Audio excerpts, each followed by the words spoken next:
ሰላም እንደምን ቆያችሁ ወደ ቻናሌ ቤተሰቦች እንደምትሰሙት ድምጼ ጎርናን ብሏል። እየጎረመስክ ነው መሰለኝ። ስቀልዳችሁ ነው። ጉንፋን ይዞኝ ነው። ጉንፋን በያዘኝ ሰዓት የተለያዩ ሰዎች ያሉኝ ነገሮች ነበሩ። እነዚህ ነገሮች ብዙ ሰዎች ጋር ይኖራሉ፣ ብዙ ሰዎች ሐሳቤ ነው ብዬ ስላሰብኩኝ ቪዲዮ መስራት ፈለኩ። ከነዚህም ነገሮች ውስጥ የመጀመሪያው የተባልኩት ነገር ምን ነበረ? ጉንፋን የያዘ ዝናብ ስለመታክ ነው ወይም በቀዝቃዛ አየር በቲሸርት ብቻ ስለወጣክ ነው የሚል ነገር ነበረ። ከዛ ደግሞ አለፍ ሲል የተባልኩት ነገር ሻወር በቃ መውሰድ የለብህም ጉንፋን ይባባሳልም ተብዬ ነበር። ሌላው ደግሞ የ3 ቀኗን መድኃኒት ውሰዳት፣ እቺ አዚትሮማይሲን የምትባለዋን እሷን ውሰዳት ያሉኝ ሰዎች ነበሩ። እነዚህ ነገሮች እውነት ናቸው የሚለውን ነገር ነው የምንመለከተው። ስንቶቻችሁ ጋር እነዚህ ነገሮች በእውነትነት እየተቀበላችሁ እንዳላችሁ ይሰማኛልና ቪዲዮ መስራት ፈለኩኝ። የተለያዩ ስለ ጉንፋን የተሳሳቱ አመለካከቶች አሉ። 10 የተሳሳቱ አመለካከቶችን በዛሬው ቪዲዮ እንመለከታለን። 10ኛው በጣም ብዙ ሰዎች አቤታችሁ የምታረጉት ነገር ነው፣ እኔንም ጭምር ማለት ነው። ስለዚህ እነዚህ የተሳሳቱ አመለካከቶች ስለ ጉንፋን ምንድናቸው የሚሉትን በዝርዝር እንመለከታለን። ለማታውቁኝ ዶክተር ከበደ ይልማ እባላለሁኝ። ለዚህ ቻናል አዲስ የሆናችሁ ላይክ አርጉ፣ ኮሜንት አርጉ፣ ሰብስክራይብ አርጉ፣ ብቻ የፈለጋችሁትን ማድረግ ትችላላችሁ። ቻናሉን ብዙዎቻችሁ ሰብስክራይብ ሳታረጉ እየተመለከታችሁ ነው። ሰብስክራይብ አድርጋችሁ ብትመለከቱ ጥሩ የጤና መረጃዎችን ወደ እናንተ ይዤላችሁ እመጣለሁ። በዛሬው ቪዲዮ ስለምንድን ነው የምንመለከተው ብያለሁ። ስለ ጉንፋን የተሳሳቱ አመለካከቶችን እንመለከታለን። 10 የተሳሳቱ አመለካከቶች አሉ። እያንዳንዳቸውን በተንተን አድርገን እንመለከታለን። እነዚህ የተሳሳቱ አመለካከቶች በጣም ብዙ ሰዎች ጋር አሉ። እነዚህን አመለካከቶች መቅረፍ መቻል አለብን። ብዙ ሰዎች እንደ እውነት አድርገው ስለሚያስቡት እውነት ስላልሆኑ ማለት ነው። ከነዚህም ውስጥ የመጀመሪያው የተሳሳተው ነገር ምንድነው? ጉንፋን የሚይዛችሁ ወይም የያዛችሁ ዝናብ ስለመታችሁ ነው፣ በቀዝቃዛ አየር ስለወጣችሁ ነው፣ ጃኬት ለብሳችሁ ማታ ስላልወጣችሁ ነው የሚሏችሁ ብዙ ሰዎች አሉ። ጉንፋን የምትያዙት በቫይረስ አማካኝነት ነው። ከ200 በላይ ቫይረሶች አሉ። ምንን የሚያስከትሉ? ጉንፋንን የሚያስከትሉ። በነዛ ቫይረሶች ከተጠቃችሁ ነው ጉንፋን ልትያዙ የምትችሉት እንጂ ዝናብ ስለመታችሁ፣ ቀዝቃዛ አየር ላይ ስለወጣችሁ፣ ጃኬት ሳለብሱ ስለወጣችሁ አይደለም ጉንፋን የምትያዙት። በቫይረሶቹ አማካኝነት ነው። ከነዚህም ቫይረሶች ውስጥ በስፋት ጉንፋንን የሚያስከትለው ማን ነው? ሪኖ ቫይረስ የምንለው ነው። ምንን የሚያስከትለው? ጉንፋንን የሚያስከትለው።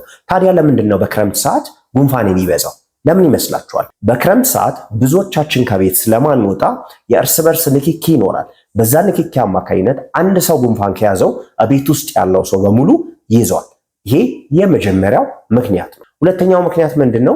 በዝናባማ ወቅት ወይም በእርጥበታማ አየር አማካኝነት ቫይረሶቹ ለረጅም ሰዓት አየር ላይ ይቆያሉ። በዛም አማካኝነት ጉንፋን ትያዛላችሁ። ዝናብ በሚሆንበት ሰዓት ላይ ወይም በክረምት ወቅት የአፍንጫችሁ የበሽታ የመከላከል አቅም ስለሚዳከም ምን ይሆናል? ጉንፋን በቀላሉ እንድትያዙ ያረጋችኋል እንጂ እናንተ ዝናብ ስለመታችሁ፣ በቀዝቃዛ አየር ስለወጣችሁ፣ ቅዝቃዜ ስላገኛችሁ ምን አይዛችሁ? ጉንፋን አይዛችሁ ማለት ነው። ይሄ የመጀመሪያው የተሳሳተው አመለካከት ነው።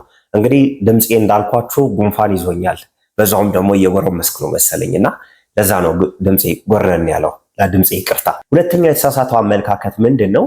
ጉንፋን ሲይዛችሁ የጸረ ባክቴሪያ መድኃኒቶችን ውሰዱ የሚሏችሁ ሰዎች አሉ። በተለይ ደግሞ እቺ ለ3 ቀን የምትወሰደው አዚትሮማይሲን የምትባለው መድኃኒት አለች አይደለ? እሷን ውሰዱ የሚሏችሁ ሰዎች አሉ። አዚትሮማይሲን ወይም ጸረ ባክቴሪያ መድኃኒቶችን መውሰድ ጉንፋንን አያክምም። ጉንፋን በምንድን ነው የሚመጣው ብያችኋለሁ። በቫይረስ አማካኝነት ነው የሚመጣው። ጉንፋንን የሚያስከትሉ ቫይረሶች ከ200 በላይ ናቸው። ስለዚህ ጉንፋን ምን የለውም? መድኃኒት የለውም። ማስታገሻዎች ግን አሉ። እነዚህ ማስታገሻዎች እንደ ፓራስታሞል ሊሆን ይችላል፣ የተለያዩ ማስታገሻዎች አሉ። እነሱን በመውሰድ ምልክቱን ማስታገስ ትችላላችሁ እንጂ ጉንፋንን በጸረ ባክቴሪያ መድኃኒት ወይም በሌላ መድኃኒቶች ማከም አትችሉም። እነዚህን ጸረ ባክቴሪያ መድኃኒቶች በምትወስዱበት ሰዓት ላይ የሚከሰቱ ችግሮች አሉ። እናንተ ግን የምታስቡት ምንድነው? የህመሙን ደረጃ ይቀንስልኛል፣ ህመሜን ይፈውስልኛል ብላችሁ የምትወስዱት ነገር ግን እንደሱ አይደለም። ይህን መድኃኒት በምትወስዱበት ሰዓት ላይ ለመድኃኒት አለርጂ ካልሆናችሁ የመድኃኒት አለርጂ ሊከሰትባችሁ ይችላል። ተቅማጥ እንዲከሰት ያደርጋል። ምክንያቱም አንቲባዮቲክሶችን ያላግባብ መውሰድ አንጀት ውስጥ ያሉትን ባክቴሪያዎች ስለሚጎዳ በዛ አማካኝነት ተቅማጥ ሊከሰት ይችላል።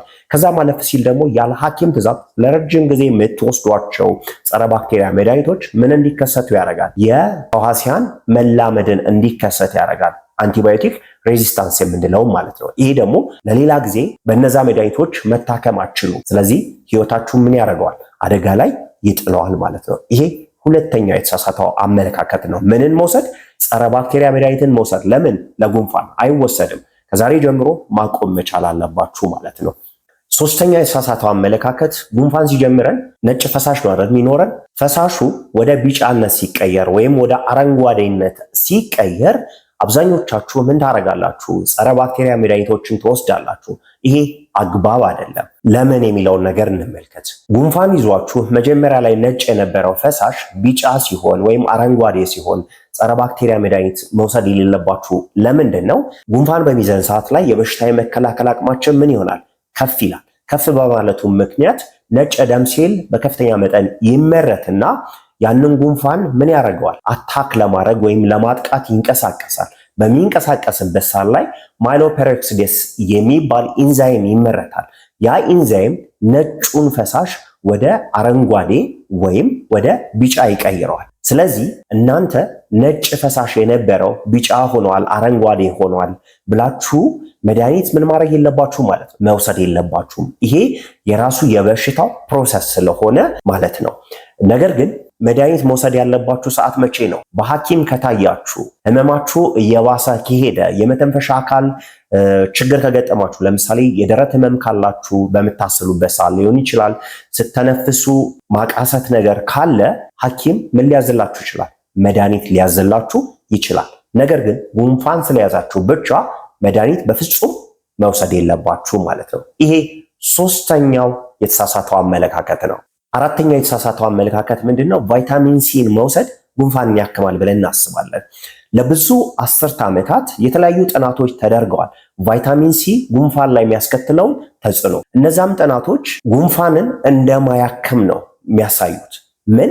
ቫይታሚን ሲ ማለት ነው። ነገር ግን ጉንፋን ከመያዛችን በፊት የቫይታሚን ሲ ይዘት ያላቸውን ምግቦች መመገብ፣ ቫይታሚን ሲ ሰፕሊመንትን መውሰድ የጉንፋኑን እድሜ ምን ያደርገዋል? አጭር እንዲሆን ያደርጋል። ይሄ ማለት ምን ማለት ነው? ለምሳሌ 2 ሳምንት የሚቆይባችሁ ጉንፋን ከሆነ ወደ 1 ሳምንት፣ 10 ቀን ወይም 8 ቀን የሚቆይባችሁ ከሆነ ወደ 5 ቀን እንዲያጠር ያደርጋል እንጂ ጉንፋንን ምን ያደርግም? በፍጹም አያክምም ማለት ነው። ነገር ግን ጉንፋን ከጀመራችሁ በኋላ ቫይታሚን ሲን ብትወስዱሳ ምን አይነት ለውጥ ይመጣል? ያን ያክል ለውጥ አትመለከቱ። ለምሳሌ እኔ ጉንፋን ይዞኝ የቫይታሚን ሲ ይዘት ያላቸውን ምግቦች በመገብ ቫይታሚን ሲ ብወስድ ያን ያክል ለውጥን አልመለከትም። ስለዚህ ቫይታሚን ሲ ምን አያረግም ማለት ነው? ጉንፋንን አያክምም። ነገር ግን የበሽታውን እድሜ አጭር እንዲሆን ያደርገዋል ማለት ነው። ይሄ ሌላኛው የተሳሳተው አመለካከት ነው። አምስተኛው ስለ ጉንፋን የተሳሳተው አመለካከት ምንድነው? ጉንፋን ሲይዛችሁ ምግብ አትብሉ የሚሉን ሰዎች አሉ። ለምንድነው? ይሄም በእነሱ እሳቤ ጉንፋን በምትያዙበት ሰዓት ላይ ምግብ የምትመገቡ ከሆነ በሽታውን ትመግቡታላችሁ፣ በሽታው ይስፋፋል የሚሉ ሰዎች አሉ። ይሄ ፍጹም የተሳሳተ አመለካከት ነው። ይልቁንም ምንድነው ማድረግ ያለብን? ጉንፋን በሚይዘን ሰዓት አመጋገባችን ጥሩ መሆን መቻል አለበት። ለምን? የበሽታ የመከላከል አቅማችን ከፍ እንዲል በቶሎ ከህመማችን እንዲሻለን ማለት ነው። ስለዚህ ምግብ አትመገቡ የሚሏችሁን ሰዎች እንዳሰሟቸው እሺ። ምግባችሁን በስርዓቱ በመመገብ የህመማችሁን ደረጃ ምን ማድረግ ትችላላችሁ? ዝቅ ማድረግ ትችላላችሁ። የከፋ ህመም እንዳይገጥማችሁ ማድረግ ትችላላችሁ። የበሽታ የመከላከል አቅማችሁን ከፍ በማድረግ ማለት ነው። ጉንፋን ሲይዘን ብዙዎቻችን የምግብ ፍላጎታችን ዝቅ ይላል። የምግብ ፍላጎታችን ዝቅ ሲል ምንድነው ማድረግ ያለብን? ሾርባዎችን መውሰድ፣ ፈሳሾችን በደንብ መውሰድ መቻል አለብን። ቀለል ያሉ ምግቦችን መመገብ መቻል አለብን እንጂ የምግብ ፍላጎቴ ተዘግቷልና በቃ ምግብ መመገብ የለብኝም እንዳትሉ። ስድስተኛው የተሳሳተው አመለካከት ምንድነው? ሻወር በምትወስዱበት ሰዓት ላይ ጉንፋናችሁ ይባባሳል የሚሉ ሰዎች አሉ። ይህ ፍጹም ስህተት ነው። ሻወር በምትወስዱበት ሰዓት ላይ በፍጹም ምናችሁ አይባባስም፣ ጉንፋናችሁ አይባባስም። ሻወር መውሰድ ከፈለጋችሁ ለብ ባለ ውሃ ሻወር መውሰድ። ለምን? ኖርማሊ ጉንፋን በሚይዛችሁ ሰዓት ምንድነው ሰውነታችሁ ብርድ ማለት ምናምን ይኖረዋል አይደለ? እሱን ለማስታገስ አፍንጫችሁ ላይ የተከማቸውን ንፍጥ ለማስወገድ ሰውነታችሁ ዘና እንዲል ለብ ባለ ውሃ ብትታጠቡ በጣም ምርጥ ነው ማለት ነው። በቀዝቃዛ ውሃ የምትታጠቡ ሰዎች ካላችሁም ደግሞ ምንድነው ማድረግ ያለባችሁ? ከታጠባችሁ በኋላ ወፈር ያለ ልብስን በመልበስ ሙቀት እንድታገኙ ማድረግ ነው እንጂ ሻወር ስለወሰዳችሁ ጉንፋናችሁ ምን አያረግም አይባባስም ማለት ነው። ስምንተኛው የተሳሳተው አመለካከት ጉንፋን በላብ ይወጣል፣ ካላባችሁ ጉንፋናችሁን ትድናላችሁ የሚሉ ሰዎች አሉ። ለዛም ወፋፍራም ነገር ልበሱ፣ ብርድ ልብስ ደርቡላቸው እንባላለን አይደለ? ያንንም ስንሰማ ነው ያደግነው። ጉንፋን ላብ ስላላባችሁ አታስወግዱትም ወይም አይድንም። ያላባችሁ የሰውነት የሙቀት መጠናችሁ ከፍ ስላለ ያንን ለማስተካከል ሰውነታችሁ የሚሰጠው ምላሽ ነው እንጂ ጉንፋናችሁ በላብ አማካኝነት አይወገድም። ሌሎችም ህመሞች ላይ ሰዎች ይላሉ፣ ምን ይላሉ? በላብ ይወጣል፣ ተኛበት፣ ደራርብበት የሚሉ ሰዎች አሉ። በላብ ጉንፋን አይወገድም። ጉንፋንን ለማስወገድ ምንድነው ማድረግ ያለባችሁ? እረፍት ማድረግ መቻል አለባችሁ። ፈሳሽ በደንብ መውሰድ መቻል አለባችሁ። አመጋገባችሁን ማስተካከል መቻል አለባችሁ። ምን ለማድረግ? በቶሎ ከጉንፋን ለማገገም እንጂ ጉንፋን በያዛችሁ ሰዓት ደራርባችሁ ስለለበሳችሁ ስላላባችሁ ህመማችሁ ምን አያረግም? አይጠፋም። ጉንፋናችሁ አይድንም ማለት ነው። ይሄ ሌላኛው የተሳሳተው አመለካከት ነው። ዘጠነኛው የተሳሳተው አመለካከት ምንድነው? ጉንፋን ሁሌም ትኩሳት አለው ብሎ ማሰብ ነው። ጉንፋን ሁሌም ትኩሳት የለውም። በተለይ ደግሞ አዋቂዎች ላይ ጉንፋን ከነጭራሹ ምን ላይኖረው ይችላል? ትኩሳት ላይኖረው ይችላል። የጉንፋን ምልክቶች ምንድናቸው? ንፍጥ ይኖራል፣ ማስነጠስ ይኖራል፣ የጉሮሮ ህመም ይኖራል አይደለ? መለስተኛ ሳል ይኖራል። በምን ሰዓት? በጉንፋን ሰዓት ማለት ነው። አንዳንዴ ደግሞ እንደኔ እንደዚህ ጎረምሳ ድምፅ እንዲኖራቸው ያደርጋል። ምን? ጉንፋን ማለት ነው እንጂ ትኩሳት ሁሌም በጉንፋን ሰዓት ላይኖር ይችላል። ነገር ግን ህፃናትና የበሽታ የመከላከል አቅማቸው ደከም ያሉ ሰዎች ላይ ጉንፋን ከፍተኛ የሆነ ትኩሳት እንዲኖር ያደርጋል። ጉንፋኑ ደግሞ የተከሰተው በምን ከሆነ?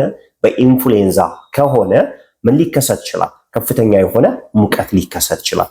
ከዛ በተረፈ ጉንፋን ስለያዛችሁ ሁሌም ትኩሳት አላችሁ ወይም ሙቀት አላችሁ ማለት አይደለም ማለት ነው።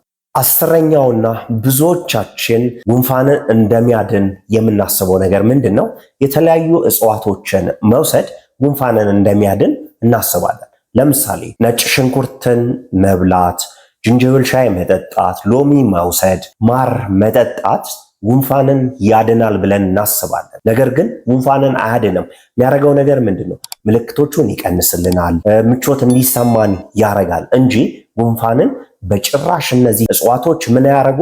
አያክሙልንም ወይም አያድኑልንም ማለት ነው። ለምሳሌ ማርን ለአዋቂዎች እድሜያቸው ከ1 ዓመት በላይ ለሆኑ ህፃናት በሚሰጡበት ሳል ላይ ሳልን በትንሹም ቢሆን የማስታገስ ምን አለው? አቅም አለው። ትኩስ ነገሮችን በመጠጡበት ሳል ላይ የጉሮሮ ህመምን የማስታገስ ምቾት እንዲሰማችሁ ማድረግ፣ በንፍጥ መልክ የሚወጣውን ፈሳሽ ለመተካት ይጠቅማችኋል። ዝንጅብልና ነጭ ሽንኩርትን መመገብ ደግሞ እንደምናውቀው ብዙ የጤና ጠቀሜታን ይሰጡናል። ነገር ግን ጉንፋንን ምን አያረጉ? አያክሙም ማለት ነው። ጉንፋንን ለማከም ወይም ከጉንፋን በቶሎ እንዲሻለን ማድረግ የሚገባን የተለያዩ ነገሮች አሉ።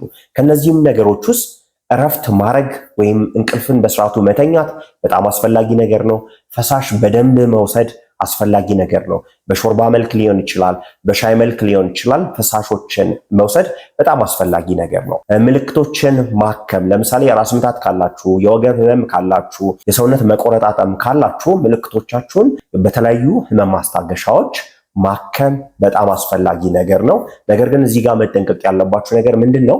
የጸረ ባክቴሪያ መድኃኒቶችን መውሰድ የለባችሁም ሐኪም ካላዘዘላችሁ በስተቀር ማለት ነው። ሌላኛው ሰዎች ላይ ላለማስተላለፍ ማስክ መልበስ አስፈላጊ ነገር ነው። እጃችሁን በሳሙና መታጠብ በጣም ወሳኝ ነገር ነው። ለምን? ወደ ሌላ ሰው እንዳታስተላልፉ ማለት ነው። ጉንፋን ሲይዛችሁ መቼ ነው ወደ ሐኪም ቤት መሄድ ያለባችሁ? የደረት ህመም ካላችሁ ወደ ሐኪም ቤት መሄድ መቻል አለባችሁ። ያተነፋፈስ ችግር ካለባችሁ በተለይ ደግሞ ህፃናት ላይ ቶሎ የሚተነፍሱ ከሆነ የሚያቃስቱ ከሆነ ቶሎ ወደ ሕክምና ተቋም መውሰድ መቻል አለባችሁ። ከፍተኛ የሆነ ትኩሳት ካለ ህመሙ ከ10 ቀን በላይ ከሆነ በቶሎ ወደ ጤና ተቋም መሄድ መቻል አለባችሁ። ጉንፋን የተከሰተው ህፃናት ላይ ከሆነ የበሽታ የመከላከል አቅማቸው ዝቅ ያለ ሰዎች ላይ ከሆነ በአፋጣኝ ወደ ጤና ተቋም መሄድ መቻል አለባችሁ ማለት ነው።